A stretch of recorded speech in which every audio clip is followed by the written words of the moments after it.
అందరికీ హాయ్ అండి. Welcome back to my channel quick recipes Telugu. ఇవాళ మన ఛానల్లో క్విక్‌గా అయిపోయే కోడిగుడ్డు వెల్లుల్లి కారాన్ని అయితే చూపించబోతున్నాను. ఇంట్లో ఏ కూరగాయలు లేనప్పుడు ఇలా సింపుల్‌గా ట్రై చేసి చూడండి.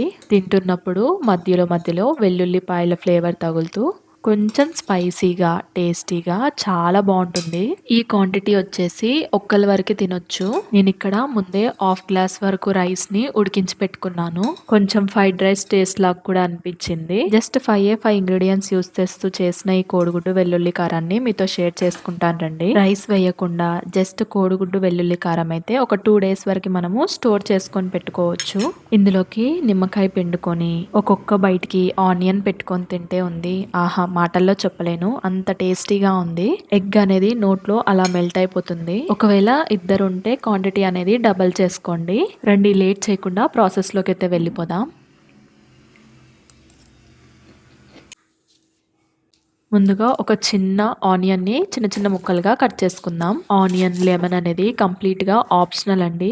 కొంచెం ఫ్రైడ్ రైస్ టేస్ట్ లాగా ఉంటుంది కాబట్టి ఆనియన్, లెమన్ పెట్టుకొని తింటే చాలా బాగుంటుంది. నేను ఎప్పుడైనా ఫ్రైడ్ రైస్ కానీ టమాటో రైస్ కానీ చేసుకుంటే ముందుగానే ఆనియన్, లెమన్ కట్ చేసి పెట్టుకుంటాను. ఎందుకంటే వన్స్ రెసిపీ అయ్యాక 1 మినిట్ కూడా ఆగలేము. సో ఆనియన్, లెమన్ కట్ చేసుకొని పక్కన పెట్టుకున్న తర్వాత ఇప్పుడు ఒక రోల్ తీసుకొని అందులోకి ఒక 8 వరకు వెల్లుల్లిపాయల్ని పొట్టు తీసి వేసుకోవాలి.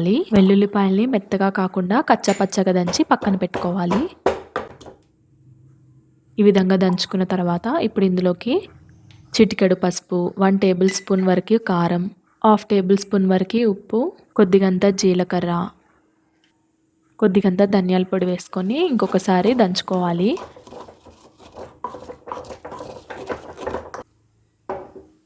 ఈ విధంగా నూరుకున్న తర్వాత ఇప్పుడు వెల్లుల్లి కారాన్ని ఒక బౌల్లోకి తీసుకుందాం.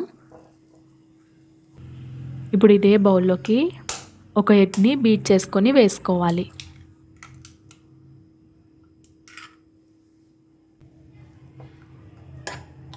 కోడిగుడ్డు వెల్లుల్లి కారం బాగా కలిసేలా ఒకసారి కలుపుకోవాలి.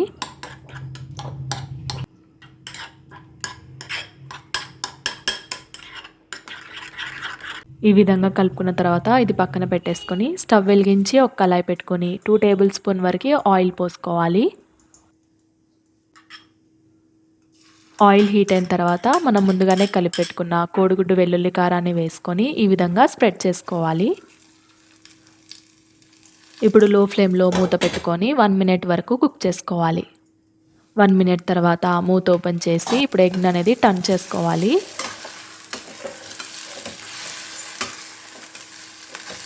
మళ్ళీ ఇంకొకసారి మూత పెట్టుకొని ఒక 1 మినిట్ వరకు లో ఫ్లేమ్లో కుక్ చేసుకున్న తర్వాత